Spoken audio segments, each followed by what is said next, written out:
Welcome to the Covert Narcissism Podcast. I'm your host, Renee Swanson. Why is it so hard to explain covert narcissistic abuse to someone else? Why is it so hard to explain to someone who has never lived it? Why does it all sound so petty and trivial? When I'm trying to explain it to someone, I even think I sound petty. But it's not petty. This is not trivial. There is nothing petty about the nightmare that you are living. It sucks, and you need people around you that get it. You need people to understand. I'm Renee Swanson, the creator of the Covert Narcissism Podcast and founder of CNG, which is a Facebook support group for victims of covert narcissistic abuse. I lived this nightmare for 21 years, over 21 years. We were married for over 20.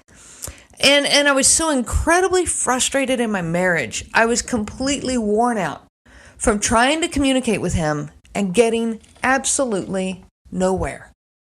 I tried to explain it to a few of my friends, but most of the time that actually did not help. And I couldn't figure out why. Why did it sound so petty? That's the best word I have for it, but petty and trivial. And I even thought that. And I thought, okay, maybe I'm making too much out of nothing here. And so then once again, it just put me right back into that place of doubt. Here's the scenario. So you've poured everything you have into this relationship, whether it's a marriage or not a marriage, whatever kind of relationship, but you have poured so much energy and time and effort into it. You work overtime trying to keep this person happy, and you have to work extra hard to keep their anger at bay. And so you do, because you want peace. And yet, no matter how hard you work, you always feel like there's an obstacle in the way. Like it's a wall, a thick concrete wall that's in the way of your relationship with this person. So one evening, let's just use an example. One evening you ask him out, you ask him to help you drive one of your kids, your kids together. It's me and my husband. And I ask him to help drive one of our kids to a friend's house for a get-together.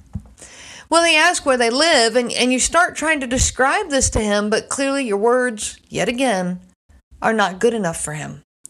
He interrupts you just to fuss at you and tells you this time, that you're not communicating effectively, that you should have said it this way or that way. And you just throw your hands up in frustration and you say, forget it. Never mind. And you rearrange your schedule so that you can help your kid out to get to this get together. You're just tired of it. This goes on every day with nearly every conversation. Well, now you try to tell your friend about this event and about your frustration. And more often than not, that's not going to work out so well. Because your friend starts asking things like, well, how were you explaining the directions to begin with? And as you go deeper into the explanation, it's almost laughable at how trivial this whole thing is. And you're trying to explain it to your friend, and they want more details, and the more details you give, the more crazy you sound. And your friend feels that too and says, hey, you just had a miscommunication. You're making too big of a deal of this. Oh, that's like a stab to the heart. They just don't get it. They don't understand that this is every day, every conversation, all the time. Or the friend might even say, I'm sure you've gotten mad at him at times over little things. Maybe you guys just need to, take a date night and go have some good, happy time together. People who have not lived it just don't get it. You can't fix this by just going out and having a happy date night. You can't fix this by just working on your communication skills. These things do sound petty and trivial, and I understand that, and it's because they are. At least they should be. Me asking him for directions and there being a brief misunderstanding, that should be a nothing. But it isn't a nothing when you're living with a covert narcissist, because they make it huge. They make it this huge reaction and this huge ordeal. And then they start holding it against you that you don't know how to communicate, and it piles and piles and piles. And you can brush it under the rug as many times as you want, but eventually that pile that's underneath the rug is huge, and everybody's tripping all over it all the time. Yes, these things sound petty and trivial because they should be. but they're not. I hear victims say, well, he got mad at me when I woke him up because he overslept. That can sound trivial, but it becomes a huge thing. He fussed at me because dinner was a little late. He complained at me because of a one-time special lunch with our son that cost too much in his eyes. Or he was with me in the store and he put items that I put in the cart. He took them out and he put them back on the shelf. Or he fusses at me telling me I don't include him in activities with our kids. And then when I try to, he fusses about that too. All these things sound trivial. I can't hug him the right way. I don't kiss him the right way. And he always wants to show me how to do it better. Again, these things sound trivial. And to people who have never experienced covert narcissistic abuse, that's how it sounds. That everything sounds so minor because they're looking at it as a single event, a standalone, a one-off event. But it's not. It's like the last podcast I talked about, the last episode I mentioned, 1,000 bee stings. It's like getting 1,000 bee stings. One is no big deal, but 1,000. If you got stung by a bee every day for 3.5 years, people would understand why you're losing your mind. People would understand why you're hurting so much and why you just feel like you're going crazy. People would get it. Okay, but when people don't think of it that way and they have not lived it and so they don't understand, they say things like, well, everyone gets mad occasionally, or you're mad about that? That's a tough one. I wish that was the biggest concern I ever had, or just tell them you're sorry and move on. They try to give trivial responses because it's a trivial event. But what they don't see, here's what they don't see.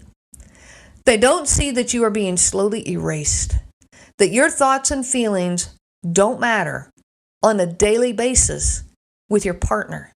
You are invalidated over and over and over, and you are being erased.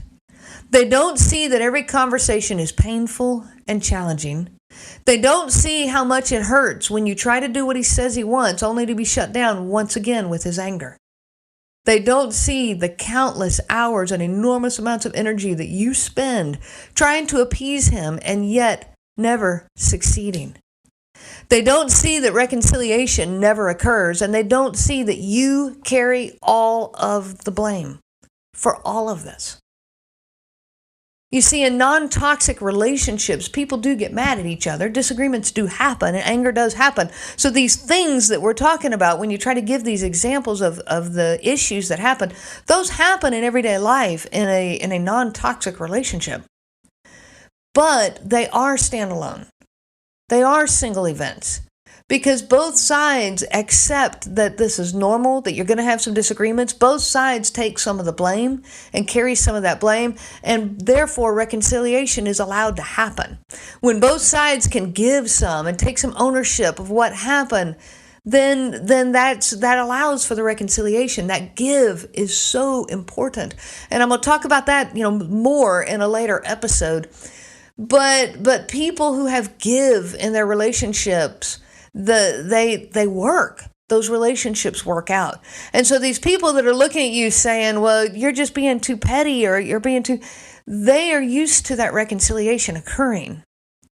And thankfully, I mean, thank God, I'm glad they have that. But they don't see that you don't have that. And they don't understand. They're looking at it as a standalone event, because when it happens in a healthy relationship and the reconciliation occurs, that event disappears in history and never comes back. That is not the case when you're dealing with a covert narcissist. It's just another pile, another chunk that goes on the pile, another piece. Partners that reconcile and can move on, they expect that today's issues will just become a thing of the past, and they dissolve into the sunset and they're gone forever. They don't understand that pile that you are living. Covert narcissistic abuse is hard enough to identify when you're the victim. Think of how hard it was for you to pinpoint what was going on, for you to really get a grasp of why you feel the way you feel and why he's treating you the way he treats you. Don't expect that others are going to be able to see it or to understand because of what you're saying. I was living it every day of my life, and I barely had an understanding of what was going on. I'd get a hold of it and get a grasp on it, and then it would just disappear just as quickly as I thought I had it. It is so hard to explain. And it is a nearly invisible abuse. It is hard to get a hold of. It is hidden in things that are a part of normal life. The little disagreements, the bad mood that happens here and there, the short word that comes out just out of the blue, or a misunderstanding. These are normal day things. These are just a normal part of life. But that abuse is hidden inside of that. And that makes it so difficult to see. So know that, and the next time that you're trying to explain yourself to someone, remember this. You have nothing to prove to anyone. Listen to that again. You have nothing to prove to anyone. You don't owe them an explanation. You don't owe them, a reason for a breakup or a divorce or your own anger, whatever may be going on. You owe them nothing. And if you're trying to get support from them, I understand that need. Find people who understand. Find support groups. Find someone. I had one friend who got it. One friend. Because she had an ex-husband years ago, 30 years ago. And she went, oh, wow, that's how he treated me. And it actually helped her to see what was going on in her past. But she understood because she had lived it. When you find someone who's lived it, you know it. You know in the conversation that they get it because you feel that. You feel that energy and that understanding and that validation from them. Find those one or two. Find a support group online. Our Facebook group is doing phenomenal. Come join us. Get on Facebook and look up Covert Narcissism Group and you'll find us. And people there get it. They understand and they can validate each other. But when you're looking for support from a friend of yours that doesn't get it, you need to quit trying to explain it to them because it's just going to make you more frustrated. And if they really are pushing and they go, hey, I really want to know why you left that relationship, and they're pushing for reasons, and you can't explain it in words they can understand, then just simply tell them, look, you are more than welcome to go live with him or her, whatever the case may be, and find out for yourself. And then just walk away from that. You don't have to explain it to anyone. You have nothing to prove to anyone. You have been listening to the Covert Narcissism Podcast with your host, Renee Swanson. Be sure to check out our website at www.covertnarcissism.com. There you will find many resources just for you to help you on this journey. You can also reach out to me by email at Renee, RENEE, at cnglifecoaching.com. Those letters are CNG, as in Covert Narcissism Group. I do look forward to hearing from you. I wish you so much peace on your journey of healing.